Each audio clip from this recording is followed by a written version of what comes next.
want to make 6 last points about this little result here. The first one is this concept of absolute advantage versus comparative advantage. Adam Smith, when he first wrote his book, and we'll look at this later in the course, The Wealth of Nations, he imagined that trade was based on the idea of who's good at doing something. There was an economist later by the name of David Ricardo who realized that, well, you don't need absolute advantage, and this is an important distinction. I'll show it to you. If we think about this, who's overall better at producing olive oil? Well, clearly, in one day, Luigi can produce 10 liters. Oh, and he can also produce 10 kilograms of tomatoes. So clearly, he's if you're going to hire somebody, you'd hire Luigi. He just produces more. The term we use in economics for this is to say that Luigi has an absolute advantage for producing both tomatoes and olive oil. You can see this here. But that really doesn't determine who's going to be producing something. When we decided who to go and send to get tomatoes, we did it based on opportunity cost.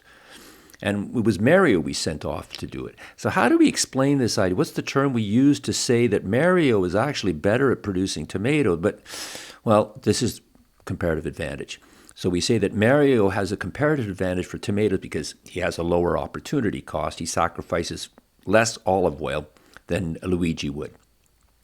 This is based on the slope of the PPF and the concept of opportunity cost. You can see a little bit that that Mario is the tomato guy because his curve kind of slopes more towards tomatoes. If you look at it and you sort of look at it this way, Luigi slopes more this way, so that means Luigi's the olive oil guy and Mario's the tomato guy. Which is actually a very reassuring point because what it means is that you don't have to be the best in the world to be able to contribute or do something. And the basis of trade is really not on who's really best at something, but rather who has a lower opportunity. Everybody, a way of putting it is everybody has some way to contribute. Anything you do in a country that is extremely good at doing everything would still have reason to trade with another country that is not necessarily good at anything. I'm going to take a look at this idea a little bit further.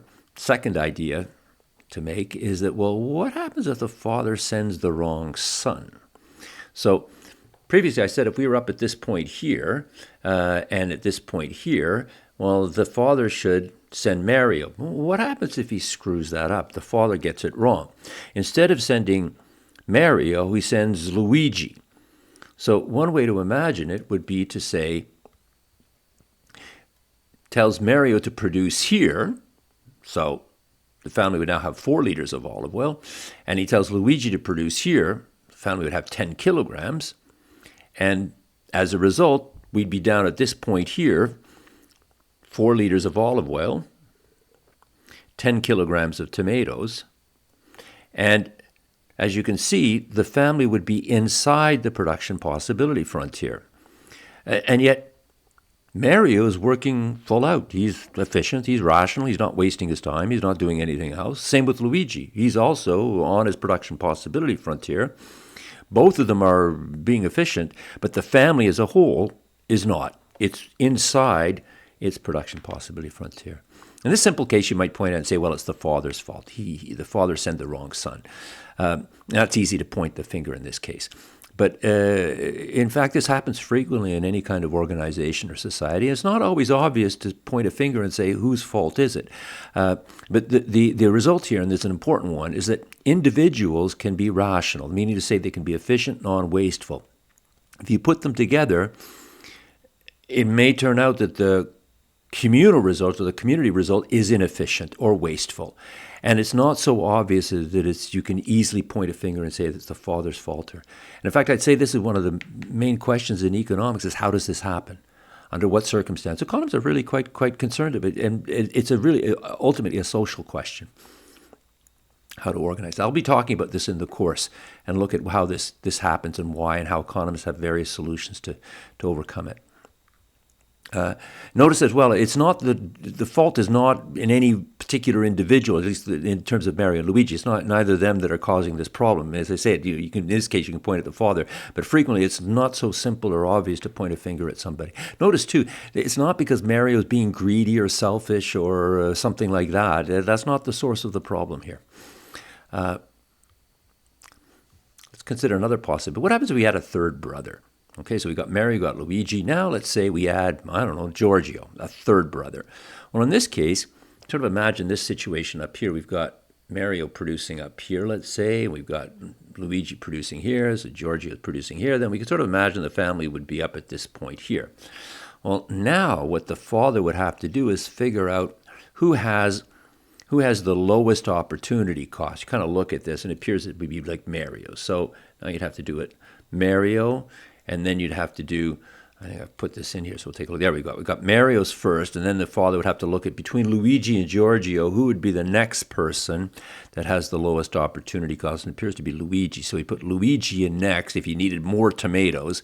And then finally, if you still wanted more tomatoes, you don't need any olive oil at all, you'd be asking Giorgio to do it. So the father would have to be able to know the opportunity cost and the rate of change, the technical abilities of each one of the brothers and set it all up correctly. Well, heck, why stop at a third brother? We only have a fourth, fifth, sixth. What happens if we got many brothers, like a country? We got millions of people. Well, in this case now, the father would have to, you'd have to have somebody in the society, in the country, and economy would have to be able to figure out who's got the lowest one, then the next one, then the next one, then the next one, then the next one, then the next one. You got about a series of lines. A country like Canada got like 20 million people. You'd have to have 20 million. In actual fact, it would turn out to be a curve. And in actual fact, it's more complicated than that because we don't just have two goods. We have tomatoes, olives. We have a whole series of things that are happening. You have millions of people and so on and so forth. But this is what, in the textbook, they would show the production possibility frontier. Now, keep in mind, too, this is the potential. Right, it's what the potential of what the country could produce, and I often look at this in a textbook and think, yeah, okay, that's possible, but are we really know? I mean, there's more likelihood that a country's going to be inside here somewhere, and we know it can't be out here. That's not possible, but to say that the country is going to be on the production possibility frontier assumes that a lot of things are going right and people are working in the right way, and so on. There's no guarantee of that. So this is more likely a situation like this, which we'd say is inefficient. And it's not the fault of any individual. It's the fault of the organization. There's a fourth very important point that I completely avoided here so far, which is we've been looking at what the family can produce. We'll go back to the two brothers. They could be up here, for example. They could be here. They could be here. They could be anywhere. Assuming that the family's well organized, the father sends but we haven't said where they're going to consume. It may turn out that Mario, I don't know, hates olive oil. He just doesn't like it, and Luigi doesn't like tomato. And the father may just decide he likes tomatoes. They're going to make. That's another question that has to be decided within the family. It's a bit like saying, what does a family eat for dinner at night? How is that decided? Is it a discussion amongst the members of the family, or the parents simply put the food on the table? So the question of production is separate from the question of consumption, and I've avoided this whole idea of consumption.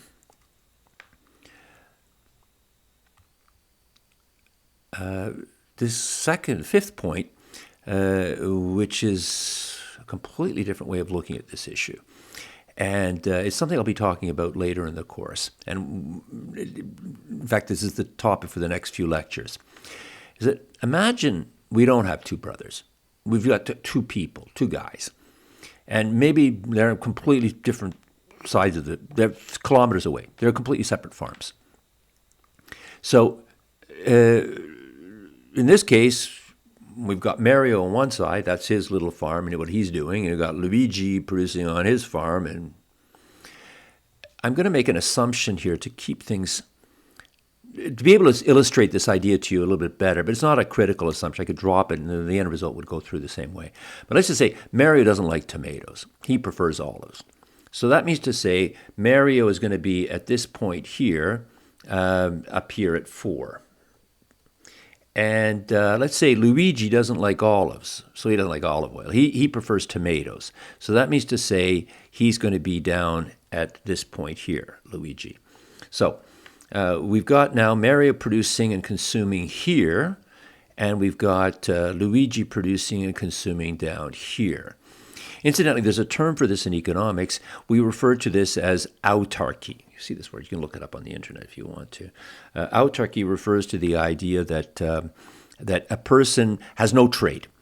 So it's a bit like the North Korea assumption. Right? So there's no dealings with the outside world. You produce locally, you consume locally, and you don't import it, and you don't have any dealings with anybody else. Now, my little story here. Let's say a lawyer shows up. So I'm going to take a look at what happens. I say a lawyer, somebody's going to put together a deal between these two guys that are in autarky, that have no dealings with the outside world. So I'm showing you the situation in autarky is that Mario is producing, consuming here, Luigi producing, coming here. And this lawyer shows up and he goes, let's say he goes to Mario and he says, look, Mario, I want you to stop producing these 4 liters of olive oil. I want you to produce 8 kilograms of tomatoes. Of course, Mary's going to say, well, I don't like tomatoes. I really don't want them. I'm allergic to them. And the lawyer says, well, the lawyer says, no, just trust me. Okay, I'm a lawyer. Trust me. So Mary says, okay, I'll try it once. So the Mario goes along with the lawyer's idea and produces 8 kilograms of tomatoes, producing down here. The lawyer then goes over to Luigi and he says, Luigi, I don't want you to produce this 10 liters of olive oil down here. What I want you to do is to start to produce 5 liters of olive oil. You know, I don't like olive oil. I'm allergic. I don't hate it. The lawyer said, trust me. So in that case, the lawyer starts to, Luigi starts to produce at this point here, which means now he's going to be producing 5 liters of olive oil and 5 kilograms of tomatoes like this. Now, what the lawyer does, he goes over to Mario, takes these 8 kilograms of tomatoes that Mario is producing down here, and he ships them next door to Luigi. So if you think about it, Luigi now has the 5 liters that he produces, or 5 kilograms that he produces himself, and he imports 8 kilograms of tomatoes from Mario so that Luigi now can consume 13 kilograms of tomatoes. At the same time, the lawyer goes over to take the 5 liters of olive oil that was being produced here and ships them over to Mario. So now Mario can consume 5 liters of olive oil, whereas before he only had 4. In both cases, they gain. Mario can consume more olive oil. Luigi can consume more tomatoes. They're better off. We call this a win-win situation. And this is what we mean by trade. This is confusing. And a lot of people sort of look, well, how did that happen? And in fact, if you think about it, trade is like a new technology because it means that what was previously impossible is now possible. A little point about this is that, it's a lawyer, right? The lawyer is going to take a cut probably. So let's say, for example, he only ships 7 kilograms of tomatoes over, and he keeps 1 for himself because he put together the deal. Luigi is still better off. Mario is still better off. And it's not that easy to put together a deal, but this is what we mean by trade. And it's something else to note, something called the terms of trade. I said there's 5 liters here. Let's go back to this idea and say that the lawyer doesn't take a cut. It happens to be 5 and 8. Well, it could be a different number. But that's referred to as the terms of trade or the price, if you will.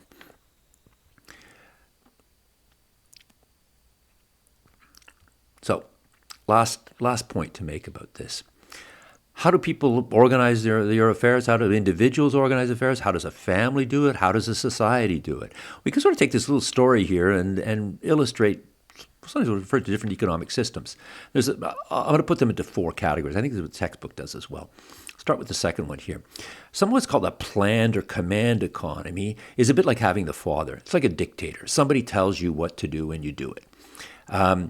It's sometimes called socialistic. Well, Dawson College operates this way. A corporation works this way. If you have a boss that tells you what to do, often you can negotiate with your boss. So it's not quite a dictator that just tells you what to do. It's something that's negotiable.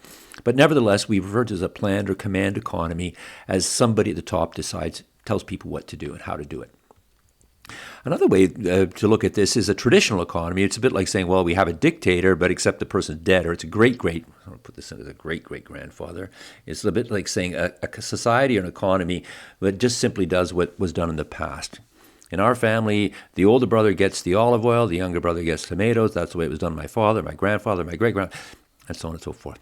A lot of societies work this way. A lot of people, frequently, the occupation they have is simply what their parents did before them. That's something they know and understand. A market economy is what I described with the idea of a lawyer, stock market, prices.